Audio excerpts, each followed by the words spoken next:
Hello everyone, आज के series में मैं आप सभी के साथ जीएनएम एंट्रेंस एग्ज़ाम पेपर 2023 को शेयर कर रही हूं। जैसा कि आप सब लोग जानते भी होंगे कि इस एग्ज़ाम में आपसे 100 क्वेश्चन पूछे जाते हैं। तो इस पेपर को हम दो पार्ट में डिवाइड करेंगे, पार्ट 1 और पार्ट 2। ठीक है, आज की सीरीज में फर्स्ट से लेके 50 तक के क्वेश्चन में शेयर कर रही हूँ आपके साथ। नेक्स्ट पार्ट में हम इसके आगे के क्वेश्चन करेंगे, तो इसके लिए आप चैनल को सब्सक्राइब ज़रूर कर लें। तो चलिए कंटिन्यू करते हैं हम आज के सीरीज को। तो देखिए फ्रेंड्स, सबसे पहले आपसे जनरल नॉलेज से रिलेटेड क्वेश्चन पूछे गए हैं। क्वेश्चन हिंदी और इंग्लिश दोनों ही मीडियम में पूछे जाते हैं। जिसमें भी आपको कंफर्टेबल लगता हो आप अपने क्वेश्चन पेपर को उस मीडियम में सॉल्व कर सकते हैं। तो पहला क्वेश्चन है, देखिए, भारत में G20 की भ्रष्टाचार विरोधी कार्यकारी समूह की बैठक कहाँ हुई थी। देखिए, ये क्वेश्चन मैंने आपको करंट अफेयर की सीरीज में कराया हुआ था। तो बहुत ही सिंपल सा आंसर है उत्तराखंड में। ठीक है, ऑप्शन सी इसका करेक्ट आंसर होगा। सेकंड क्वेश्चन है, कौन सा प्रदेश श्रावण हरेला पर्व मनाता है। देखिए, हरेला पर्व आपसे पूछा जा रहा है, तो ये सेलिब्रेट किया जाता है उत्तराखंड में। ठीक है, ऑप्शन डी इसका करेक्ट आंसर होगा। अगला क्वेश्चन आपसे पूछा गया है, श्री चंडी प्रसाद भट्ट को भारत सरकार द्वारा पद्म भूषण कब दिया गया। पद्म भूषण दिया गया था इनको 2005 में। ठीक है, ऑप्शन ए इसका राइट आंसर होगा। अगला क्वेश्चन दिया गया है, राज्यसभा में उत्तराखंड की कितनी सीटें हैं। देखिए, राज्यसभा में आपसे यहाँ पे पूछा गया है, तो राज्यसभा में है 3 सीटें। ठीक है, और लोकसभा में 5 सीटें हैं। तो राइट आंसर होगा ऑप्शन ए। अगला क्वेश्चन है, देखिए, भारत की संसद को और किस नाम से जाना जाता है। तो राइट आंसर है ऑप्शन सी, संघ की विधायिका के नाम से जाना जाता है भारत की संसद को। अगला इंपॉर्टेंट क्वेश्चन है, उत्तराखंड माध्यमिक शिक्षा परिषद का मुख्यालय कहाँ है। देखिए, माध्यमिक शिक्षा परिषद का मुख्यालय आपसे पूछा जा रहा है, तो ये स्थित है रामनगर में। ठीक है, ऑप्शन डी इसका करेक्ट आंसर होगा। अगला क्वेश्चन है, नई संसद भवन का आकार कैसा है। देखिए, जो नई संसद भवन अभी बनी है हाल ही में, जिसका शिलान्यास प्रधानमंत्री नरेंद्र मोदी जी द्वारा किया गया, उसका आपसे आकार पूछा जा रहा है। तो राइट आंसर होगा त्रिभुजाकार। ठीक है, यानी कि त्रिकोणीय है। तो ऑप्शन सी इसका राइट आंसर होगा। नेक्स्ट क्वेश्चन है, नीली छतरी पुस्तक के लेखक कौन है। तो राइट आंसर है option A, Ruskin bond. Next question है, उत्तराखंड का प्रदेश पशु कौन सा है। देखिए, बहुत ही सिंपल सा क्वेश्चन है। तो राइट आंसर है ऑप्शन ए, कस्तूरी मृग। अगला क्वेश्चन आपको दिया गया है जनगणना से रिलेटेड।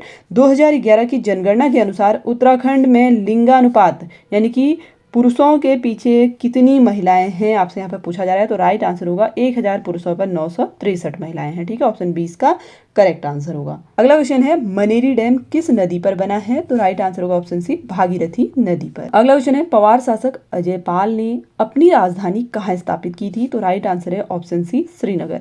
फ्रेंड्स, देखिए, आप लोगों के साथ जनरल नॉलेज की उत्तराखंड से रिलेटेड जो भी सीरीज मैंने शेयर की हैं, उनसे काफ़ी सारे क्वेश्चन पूछे गए हैं। तो आप लोग जब भी प्रैक्टिस सेट सॉल्व करते हैं तो उनको ध्यानपूर्वक सॉल्व करें, ताकि आपसे आगामी प्रतियोगी परीक्षा में जो भी क्वेश्चन पूछे जाएं उनके आंसर आपको पता हो। नेक्स्ट क्वेश्चन है, इसमें से कौन सी नदी भारत से उद्गम नहीं होती है, यानी कि भारत में कौन सी नदी का उद्गम इनमें से नहीं है, पूछा गया है। तो करेक्ट आंसर है ऑप्शन डी, ब्रह्मपुत्र। ठीक है, ये तिब्बत से उद्गम होती है। अगला क्वेश्चन है, खेल से संबंधित, डेविस कप किस खेल से संबंधित है। तो ये संबंधित है लॉन टेनिस से। ठीक है, ऑप्शन सी इसका राइट आंसर होगा। अगला क्वेश्चन है, गीत वंदे मातरम के लेखक कौन है। तो देखिए, वंदे मातरम लिखा गया है बंकिम चंद्र चटर्जी द्वारा। ठीक है, राइट आंसर होगा ऑप्शन सी। नेक्स्ट क्वेश्चन है, नीरज चोपड़ा किस खेल से संबंधित है। तो ये संबंधित है जेवलिन थ्रो यानी कि भाला फेंक से। ठीक है, राइट आंसर होगा ऑप्शन सी। नेक्स्ट क्वेश्चन है, हेमकुंड साहिब कहाँ स्थित है। तो ये स्थित है चमोली में। राइट आंसर है ऑप्शन बी। बढ़ते हैं हम अगले क्वेश्चन की ओर। नेक्स्ट क्वेश्चन है, भारतीय सैन्य संस्थान की स्थापना कब हुई। देखिए, सैन्य संस्थान ये देहरादून में स्थित है और इसकी स्थापना हुई थी 1932 में। क्वेश्चन नंबर 21 है, प्रसिद्ध बॉक्सर मैरी कॉम किस राज्य से है। देखिए, मैरी कॉम है मणिपुर की। ठीक है, तो राइट आंसर होगा ऑप्शन सी। अगला क्वेश्चन दिया गया, देखिए, निम्नलिखित में कौन सा अलकनंदा एवं मंदाकिनी नदियों के संगम पर स्थित है। देखिए, संगम पर कौन सा प्रयाग स्थित है, पूछा जा रहा है अलकनंदा और मंदाकिनी के। तो राइट आंसर है रुद्रप्रयाग। ठीक है, ऑप्शन ए इसका करेक्ट आंसर होगा। अगला इंपॉर्टेंट क्वेश्चन दिया गया है, केदारनाथ धाम किस जनपद में स्थित है। तो करेक्ट आंसर है रुद्रप्रयाग में। अगला क्वेश्चन है, उत्तराखंड में लोकसभा की कितनी सीटें हैं। देखिए, लोकसभा की हैं 5, राज्यसभा की हैं 3। ये मैंने आपको अभी पहले भी क्लियर किया था। अगला क्वेश्चन देखिए, उत्तराखंड के प्रथम राज्यपाल कौन थे। तो पहले राज्यपाल थे सुरजीत सिंह बरनाला। ऑप्शन सी इसका करेक्ट आंसर होगा। देखिए, जनरल नॉलेज के रिगार्डिंग आपसे काफी अच्छे क्वेश्चन पूछे गए हैं। ये सारे ही क्वेश्चन मैंने आपको प्रैक्टिस सेट में कराए हैं, सामान्य ज्ञान से जुड़े हुए। ठीक है, बढ़ते हैं हम अगले क्वेश्चन की ओर। विश्व ओजोन दिवस मनाया जाता है। तो 16 सितंबर को मनाया जाता है विश्व ओजोन दिवस।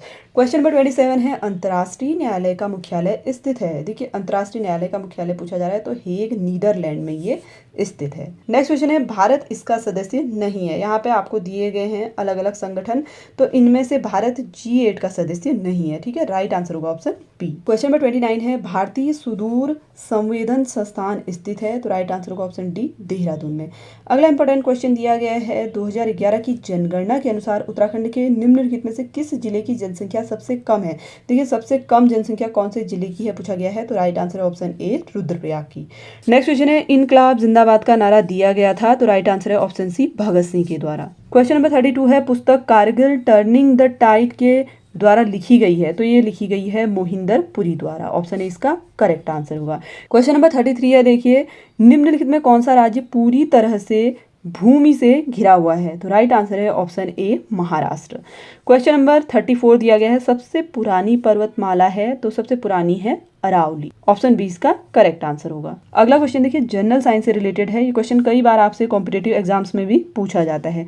अम्लीय वर्षा पर्यावरण के निम्न के प्रदूषण के कारण होती है, तो राइट आंसर है ऑप्शन डी, नाइट्रस ऑक्साइड एवं सल्फर डाइऑक्साइड के कारण। अगला क्वेश्चन है देखिए निम्नलिखित में कौन सा मूल अधिकार नहीं है। देखिए मूल अधिकार 6 हैं। इसके रिगार्डिंग भी शॉर्ट्स के माध्यम से मैंने आप सभी के साथ वीडियो शेयर किया हुआ था। अगर आपने वो शॉर्ट्स देखा होगा तो डेफिनेटली आपका ये क्वेश्चन राइट होगा। देखिए इसमें से जो मूल अधिकार नहीं है वो संपत्ति का अधिकार है। ठीक है, ऑप्शन बी इसका करेक्ट आंसर होगा। नेक्स्ट क्वेश्चन है भारत में केंद्रीय सिविल सेवाओं में नियुक्ति के लिए व्यक्तियों का चयन करता है, तो राइट आंसर होगा ऑप्शन ए, राष्ट्रपति। ठीक है, राष्ट्रपति द्वारा सिविल सेवाओं में नियुक्ति के लिए व्यक्तियों का चयन किया जाता है। क्वेश्चन नंबर 38 है निम्नलिखित में कौन सा विषय भारत के संविधान की समवर्ती सूची में सूचीबद्ध है। वन, शिक्षा, पुलिस, कृषि। तो देखिए इसमें से वन और शिक्षा दोनों ही समवर्ती सूची के अंतर्गत आते हैं। हो सकता है क्वेश्चन आपका बोनस मार्क्स में जाए। ठीक है, इसका फाइनल आंसर क्या होगा, आंसर की आने के बाद आपको पिन कर दिया जाएगा। नेक्स्ट क्वेश्चन है विश्व बैंक के वर्तमान अध्यक्ष हैं। देखिए वर्ल्ड बैंक के वर्तमान अध्यक्ष पूछा जा रहा है, तो अजय बांगा है। ठीक है, राइट आंसर होगा ऑप्शन बी। क्वेश्चन नंबर 40 है उत्तर भारत का पहला परमाणु संयंत्र किस राज्य में स्थापित किया जा रहा है। देखिए उत्तर भारत का आपसे पूछा गया है, तो राइट आंसर है हरियाणा में। नेक्स्ट क्वेश्चन दिया गया है जनरल साइंस के रिगार्डिंग, यदि किसी पिंड पर कार्य करने वाला बलाघूर्ण शून्य है तो स्थिर राशि होगी, तो ये होगी कोणीय संवेग यानी कि एंगुलर मोमेंटम। नेक्स्ट क्वेश्चन है देखिए एक गाड़ी की चाल 20 मीटर प्रति सेकंड है, तो गाड़ी 2.5 घंटे में कितनी दूरी तय करेगी। देखिए बहुत सिंपल सा क्वेश्चन है। आपको सबसे पहले इसे किलोमीटर पर आवर में चेंज कर लेना है। ठीक है, तो किलोमीटर पर आवर में जब आप चेंज करेंगे तो 18/5 होता है। इसको सॉल्व करने पर आपको मिल जाएगा 72 किलोमीटर पर आवर। ठीक है, अब 1 घंटे में 72 किलोमीटर पर आवर के हिसाब से चलती है, तो 2.5 में कितनी दूरी तय करेगी पूछ रहा है, तो आप इसे मल्टीप्लाई कर देंगे, तो राइट आंसर हो जाएगा 180 किलोमीटर। ठीक है, तो ऑप्शन सी इसका करेक्ट आंसर होगा। अगला क्वेश्चन है देखिए यदि वृत्त और वर्ग का परिमाप बराबर है तो उनके क्षेत्रफलों का अनुपात बराबर होगा। आप इसको सॉल्व करेंगे। ठीक है, दोनों का आपको एरिया का फॉर्मूला यूज करना है और सिंपल सा इसका आंसर आपको मिल जाएगा 14:11। ठीक है, ऑप्शन ए इसका करेक्ट आंसर होगा। नेक्स्ट क्वेश्चन है 22 सेंटीमीटर परिधि वाले एक वृत्त के चतुर्थांश का क्षेत्रफल होगा। देखिए चतुर्थांश यानी कि क्वाड्रेंट का आपसे एरिया पूछा जा रहा है। ठीक है, सरकमफेरेंस आपको 22 दिया गया है, तो सरकमफेरेंस का फॉर्मूला होता है 2πr इक्वल टू आप 22 कर लेंगे। ठीक है, आर आप कैलकुलेट करेंगे क्योंकि पाई की वैल्यू कितनी होती है 22/7। इसे जब आप सॉल्व करेंगे तो रेडियस आपको मिल जाएगा 3.5। अब आपको क्या करना है, एरिया ऑफ क्वाड्रेंट आप लिखेंगे, फॉर्मूला होता है πr² 4। ठीक है, इसमें आपको वैल्यू पुट कर देनी है। पाई की वैल्यू 22/7 या 3.14 दोनों ही होती है, आप कुछ भी पुट कर लीजिए। और आर मैंने आपको बताया कि 3.5 आ रहा है। ठीक है, इसका स्क्वायर कर लेंगे और इसे आप सॉल्व करेंगे तो आपको आंसर मिलेगा 77/8 सेंटीमीटर स्क्वायर। ठीक है, ऑप्शन बी इसका करेक्ट आंसर होगा। नेक्स्ट क्वेश्चन है देखिए दिए गए डाटा सेट 39567 का विचरण है। ठीक है, यहाँ पे आपको वेरिएंस निकालना है, तो इसका वेरिएंस आएगा 4। ऑप्शन डी इसका करेक्ट आंसर होगा। नेक्स्ट क्वेश्चन दिया गया है एक त्रिभुज की भुजाओं की लंबाई x centimetre, x+13, x+26 centimetre है। यदि इसका क्षेत्रफल 126 सेंटीमीटर स्क्वायर हो तो x का मान क्या होगा। आप इसको सॉल्व करेंगे। ठीक है, सॉल्व करने पर आपको इसका राइट आंसर मिल जाएगा 15 सेंटीमीटर। ठीक है, ऑप्शन डी इसका करेक्ट आंसर होगा। क्वेश्चन नंबर 47 है 8 सेंटीमीटर वाले एक वर्ग के अंतर्गत वृत्त का क्षेत्रफल है। देखिए वृत्त का क्षेत्रफल आपसे पूछा जा रहा है। इसको जब आप सॉल्व करते हैं तो इसका करेक्ट आंसर आपको मिल जाएगा 16 पाई सेंटीमीटर स्क्वायर। ठीक है, ऑप्शन बी इसका करेक्ट आंसर होगा। नेक्स्ट क्वेश्चन है सांख्यिकी शाखाओं में शामिल है। तो देखिए इसमें अनुप्रयुक्त सांख्यिकी और गणितीय सांख्यिकी दोनों ही शामिल है, तो राइट आंसर होगा ऑप्शन डी। नेक्स्ट क्वेश्चन है, यदि एक त्रिभुज की भुजाएं 6, 8, 10 के अनुपात में हैं और परिमाप 12 सेंटीमीटर है तो त्रिभुज का क्षेत्रफल होगा। देखिए आपको एरिया ऑफ ट्रायंगल कैलकुलेट करना है। इसे जब आप सॉल्व करेंगे तो राइट आंसर आपको मिल जाएगा ऑप्शन डी 6 सेंटीमीटर स्क्वायर।